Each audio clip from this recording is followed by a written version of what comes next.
Welcome to Uncommon Knowledge. I'm Peter Robinson, shooting today at the Ronald Reagan Library in Simi Valley, California. Born in Prague in 1941 during the Second World War, Václav Klaus grew up in the communist Czechoslovakia during the Cold War. After earning a doctorate in economics, he pursued a career in academia and at the Czechoslovak State Bank. Immediately after the Velvet Revolution of 1989, Mr. Klaus entered politics. A founder of the Civic Democratic Party, he served from 1992 to 1997 as Prime Minister of the Czech Republic. In 2003, he was elected President, the position to which he was re-elected last year. Mr. President, thank you for joining us. Thank you. Segment 1, November 9th, 1989. Where were you when you learned that the Berlin Wall had been opened?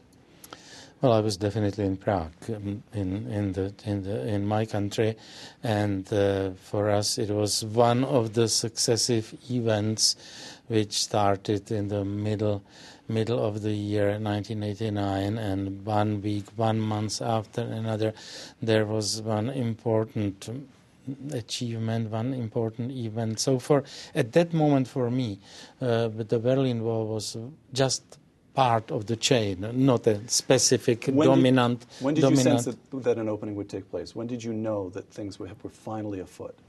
Well, I think that the second half of the 1980s was already a situation when the things had been changing, and it accelerated during the 1989, the whole year, and then I think that the first real thing was the formation of the new Polish government after Polish negotiations, and that was something I understood as a real change.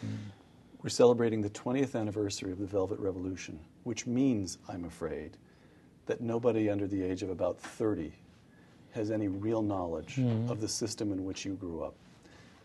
For the sake, let's say, of my children or your grandchildren, what do they need to understand? What do they need to grasp as a historical lived reality about what life under communism was like? Well, I think it's very difficult to explain to people how the life under communism was.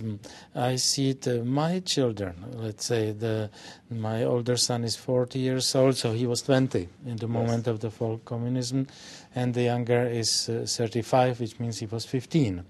I think they both understand very well, but they are the last who understand, and I even see difference between my older and younger sons, because the 15 years old understands it a little bit less, I must say. So I'm not very optimistic about the possibility to explain to the people now, as you put it, below 30, what was it really difficult. We try to do it permanently. We try to do it at schools. There are many programs on TV. Nevertheless, I think it's difficult. I've heard you say, Mr. President, that 2 facts about the end of the Cold War are true. The first is that communism was rotten within, but the second was also that the actions of other governments, particularly Reagan and Thatcher, were vital. Explain the relative, for us as Americans, the relative weight of that is important to try to grasp. I am an economist who always try to have quantitative results, but in such a complex system, to be able to say exactly what was the relative role of individual factors is difficult. The crucial thing definitely was the internal one. The communism was, I always say communism collapsed. Communism sort of melted down. Communism was not almost, I would say, defeated, even if some of my compatriots are not happy with that, because they think they were the heroes who defeated communism.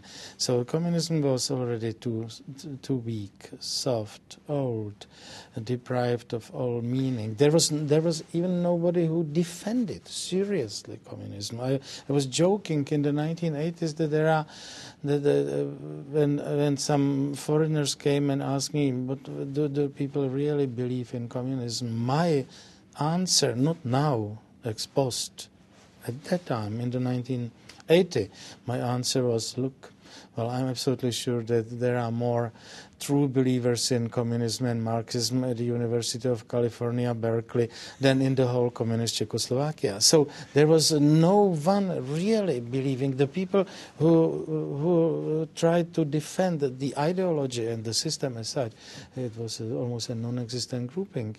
So the system was already weak, and so the question was only what should be the last drop, what should be the last thing to happen. Definitely the communist bosses didn't want to voluntarily give up and say, please, we understood that it was wrong and you now go ahead. Definitely not. The only real internal force in all the communist countries was the Polish Solidarność. I know that there were individual, well-known, more abroad than at home, dissidents in countries like my country, but they were not able to create a real movement. They were not connected. In this respect, solidarity stands at a totally different level.